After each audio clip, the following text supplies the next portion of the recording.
Hello everybody, welcome back to Dominions 5. We are playing as LA Man. It is turn... I just forgot what I clicked on. Turn 8? 7. No, it was turn 8. Wow. That is the defining feature of my Dominions 5 Let's Plays, is not being able to keep track of the turn number. It is turn 8, and a messenger a messenger has arrived from MacArthur. Oops, sorry, man. No hard feelings, I hope. Still need 120. And so he sent this, but he just now has received the message that I sent him last turn. So we basically, out of game, I think, work out our agreement. And so we agree that he's going to take this one, and I'm going to take this one. So that's it. And nothing much happens this turn because we were just recuperating from that bump, and then we are moving and getting ready to take this, but then we discover that Satis has already made it this far. So that means Satis, our neighbor, is somewhere over here. Now, actually, this is a swamp over here, so he's most likely his capital is over here. And these damned Amazons have stood in our way, and so they prevented us from getting to this province as early as we would have liked. But nevertheless, we will get them this turn. So this is overkill for normal indies, but it is what you need in order to kill the Amazons, because you kind of need two different groups. So you have one group that's back here, hold and attack flyers, because the Pegasi are going to fly and kill your commanders. And then one group in front that just goes ahead and attacks the archers. So that's that. And yeah, that's pretty much it for this turn. We're building the lab, like I said last turn. Yeah, let's jump right into the next turn. Continue turn number 9. Messenger has arrived, so... Yeah, so he says he already put PD in there, unfortunately. And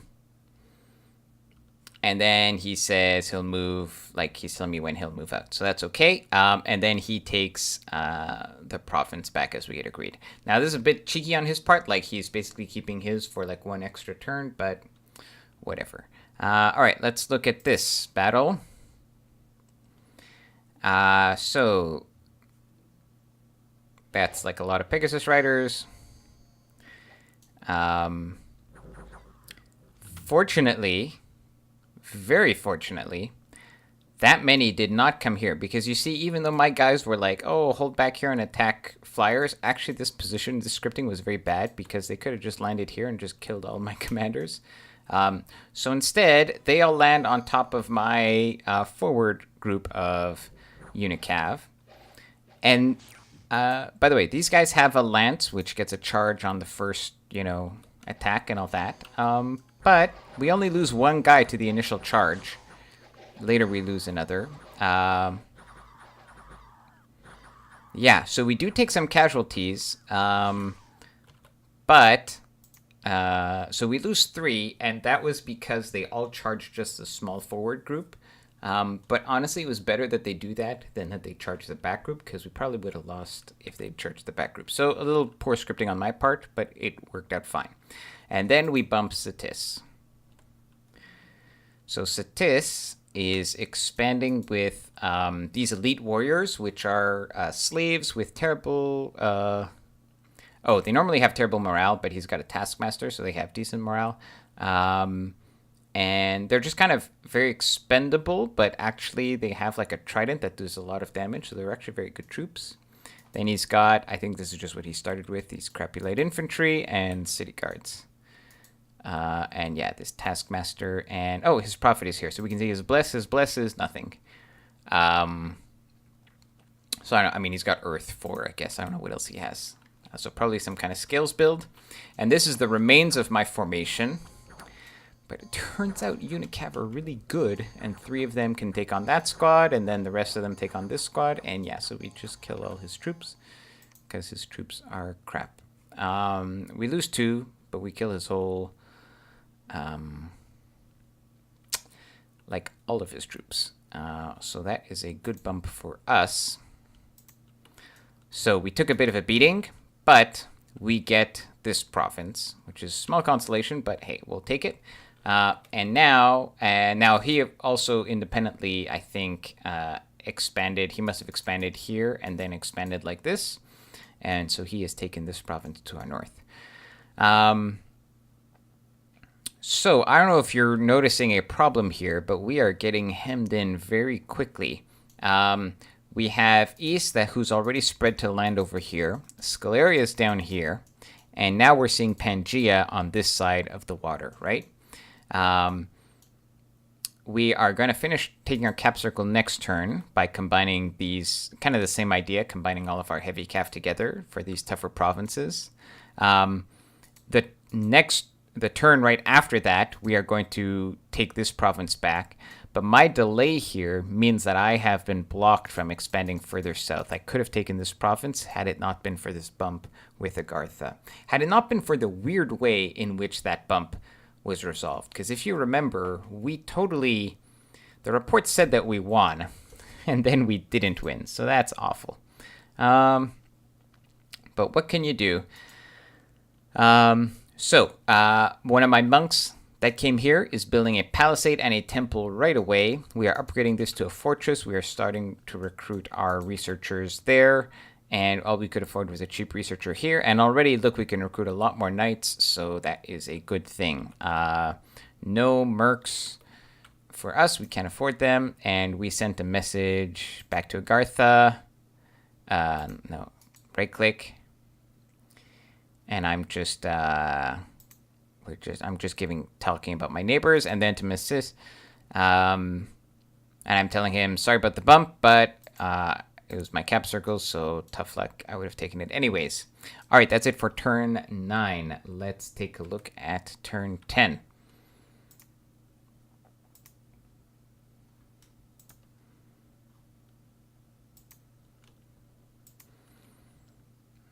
All right, a messenger from Agartha.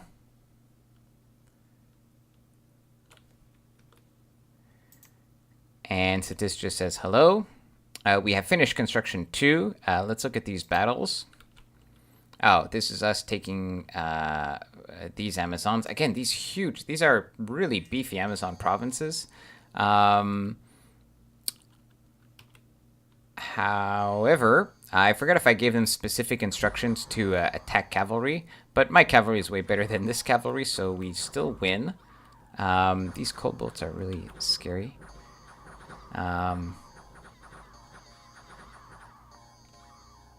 Yeah, so we win. We don't take any losses because these Knights of Athlon are amazing.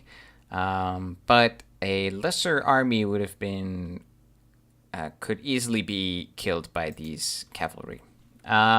Then we see Scalaria expanding, but there's nothing special here because it's just like his spear javelin dudes.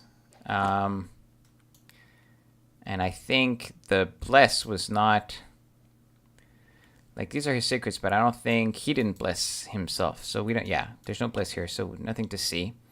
Pangaea has expanded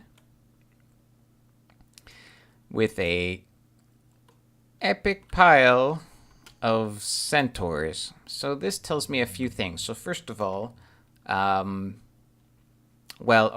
So first of all, white centaurs, yeah, are Pangaea's sacreds. They are berserker, cheap cavalry with high defense, and they have javelins, and they also have 2 attacks because these lances don't break. You can keep using them. So they have 2 attacks, stealthy berserkers. Like, these are actually pretty good. They're cheap, and the high defense is like, you can get you can make a nice bless out of these. However, he does not. His bless is attack skill +6 and reinvigoration 3. I don't think this is a good bless. I don't know why you take it. You don't need attack skill plus, like, okay, so now they're gonna hit really well with like average weapons. This is not a good bless, I think, for this nation. You can do much better. That's the first problem. And then Reinvigoration 3 is not really needed because even with the Berserk, they have low encumbrance. So, that, yeah, it's not needed. And secondly, I understand like getting a huge army together because these are barbarians and barbarians can be nasty, but this is excessive, I think. Like he could probably be expanding more, right, with these guys. Now, again, whenever I criticize people in these games, and probably they'll be, not probably, but they might actually watch these videos. So, they're my opinion. I might be completely wrong. And also, I'm not claiming that I'm in a fantastic position to speak. Like, I make plenty of mistakes too. But still, I think that's a fair criticism that is a bad bless. Okay, then what's this? Oh, maybe I was pinging something here. Okay, and then unexpected event. And then, like, wolves attack us for some reason. Anyways, so that's unfortunate. Okay. I was pinging the throne here. So we have a throne up here, and I was pinging it, and I found that the throne had basically nothing. It was just Lion Tribe. So this is going to be an easy level 1 throne. And so I decide that I'm just going to go take it with my knights. Normally, I would split up. I think like you only need 5 knights basically to kill most indies. However, these are barbs, and so 5 knights would probably take losses to that. So I'm just going to keep them together, and then maybe together they'll go kill the barbs afterwards. Meanwhile, he is this turn going to finally get his dudes out of there, so I can take it next turn. So I've got a little army down here that's going to go take this. And so next turn here, we'll have just the monk there. We're still building the fortress out here. Palisades, yeah, temple is done. And yeah, we're just deploying the monks a bit all over the place. We recruiting anything special? No, but now you can see, now that we have our cap circle, we can actually be recruiting like 7 of these per turn, or 6 or 7 of these per turn, which is quite nice. We have just gotten construction 2, and so we are forging our owl quills because we can. And then our next research target is alteration. We're going up to alteration 4 because that's wind guide, and that's a great buff for us. Also, if we choose to, we can go down to alteration 5 for wooden warriors, which we can easily cast if it gives us it's a nice battlefield buff. And if we get it before Pangea, Mother Oak is a possibility. But we would need, that's why I'm only doing alteration 4 first. We can't cast Mother Oak until we get construction 4 for the Thistle Maces anyways, so maybe you do alteration 4, then construction 4, then alteration 5. I'll get a better read on the situation later on, right? We don't need to plan it all immediately. By the way, this is the only forest that we have, but that means that we can actually recruit these foresters directly from here. We don't need a fort. I don't do it this turn, but I do that later on during the game. So yeah, that's that. All right. That's it for turn 10. Anything on the mercs?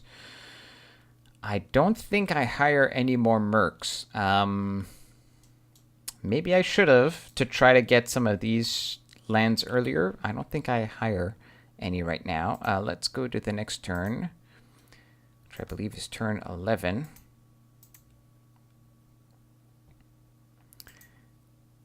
And so he tells me about his neighbors. Oh, apparently we site searched. But let's look at this stuff first. So this was us taking the throne. But the throne was just Lion Tribe PD. So I mean, it's a lot of Lion Tribe PD, but they can't hit my cavalry, so it doesn't really matter. And like their guy wasn't like a skelly spam or anything. So yeah, we take the throne easily. He expands. I see him expanding somewhere. And then we take... He just had PD here, so we just killed the PD. Where was this? Oh, I didn't show this. But yeah, our first crone that we got got Earth 2, which is amazing. We never get Earth 2 mages. We actually got an Earth 2. That's very lucky. And so I'm not even waiting. Well, so here's the thing. My Pretender has no air, and that's by design because like I explained in the Pretender design video, I can get air 3 on my Crones, and so I can site search the air without the Pretender, and I don't really need to forge air boosters because we're using a mod that has some more like air boosting free air gem things, which may... Anyways, we have a mod that gives more items to give temporary gems of all kinds, including air gems. So that reduces the need to have magic boosting items, because you can, if you have an air 3 mage or an air 2 mage, and especially we have communions, remember, right? So with the communions plus those temporary gem items, there's not as crucial a need to have the air boosters. So anyways, backing up, so my Pretender doesn't have air, so when I site search with her, there's still going to be a hole in air, so that's why I want to be site searching with at least an air 2. But this one happens to have earth, and so I'll take it. And we get a Bile March, which is interesting. So we get nature, which is nice, and Bile March allows the recruitment of Hydra hatchlings, which are these interesting little, like, they cost a lot of gold, but they're kind of cute. I don't end up using them, but they are... I mean, I don't end up using them, like, right away. But they're interesting. Yeah, they're potentially useful. If only for just a regenerating pile of hit points in the front. But they're 35 gold. They do cost a bit of gold. So that's interesting. Yeah. So so this is what sucks, right? Is because it took so long, like he went and saved his guys and then he moved south. And so Agartha has been very clever here, and he has we got an even trade on these lands. I'm not pissed about that, but he has boxed me in, and he has moved very smartly because this is frozen, so I could get across this, but he's already moved here. And this would be a bump for sure. And I don't have enough to fight the bump. So yeah, so that's what happens. Then I decide to take my... I don't decide to claim this right away. I discovered that this is the High Throne, which spreads Dominion. So it's not really urgent that I claim it right away. Instead, I want to claim land first, and so I take my 11 heavy cav, Knights of Avalon, and this is not a lot of barbarians, so I'm pretty sure 11 of my heavy cav is going to be enough. And I want to take this province as well, but because it's on a wasteland and it's winter, even with my high mobility, I can't get there in one turn. So instead, I have to kind of regroup here, and then the next turn, I'll be able to take it. Is the plan. Or alternatively, I could also move here. But I see that Pangea has like his big stack of centaurs, so he's probably going to come here, right? But who knows? We are recruiting researchers. Here I've started recruiting some extra regular good old knights. I've put the Alquills on these guys. Here we are recruiting more of our knights. We're recruiting the cheap Daughter of Avalon because that's all we could afford, because we moved one of our researchers out here to get a lab. Our palisades will be done, the lab is like 1 turn early, but that's okay. Our palisades will be done in 2 turns. Yeah, that's it. Marignan is to our north. And yeah, the scouts are we're deploying some of our monks. And that is it. Let's see if there's anything. Oh, Duran's cavalry is like a fantastic, it's a heavy cav mercenary band. Now, we already have our own heavy cav, so we don't need to hire them. But more importantly, we've run out of space to expand, which is a big problem. So assuming we get this land here, that only gives us 1, 2, 3, 4, 5, 6, 7, 8, 9, 10, 11 provinces, which is, and it's not because we've screwed up and lost to Indies. We just kind of got cornered. Just the geography screwed us. This exchange screwed us. And in a way, we were slow to go against. Well, we didn't have a choice, but the geography screwed us here too. We were blocked from going here sooner, earlier than we wanted to. So already at this point, I'm starting to think, well, where can we go get land? In terms of raw balance, I don't want to touch East. East is really scary because his knights would destroy me. Pangaea might be an option because he has a pretty bad bless on his centaur. But he does have he has a big pile of them. I think my Unicav would actually do well against his guys. Plus, I can back them up with better troops like my longbows. So I'm considering at this point maybe Pangaea. Agartha terrifies me because Agartha is high protection. His sacreds are not too scary, but his other stuff is really scary. So I'm very afraid of that. Scalarius kind of too far away. And so the other obvious option is Satis. Marignan, well, there's Marignan too. Marignan's up here, but I have a weird path to him. This is not through a road. And I don't know what situation he's in up here. Satis is the other option. And Satis is this province. These two provinces are within easy reach, and they're very close to my capital. So that is also very tempting. So already I'm thinking of going on the offensive quite earlier than I had thought that I would want to go on the offensive. And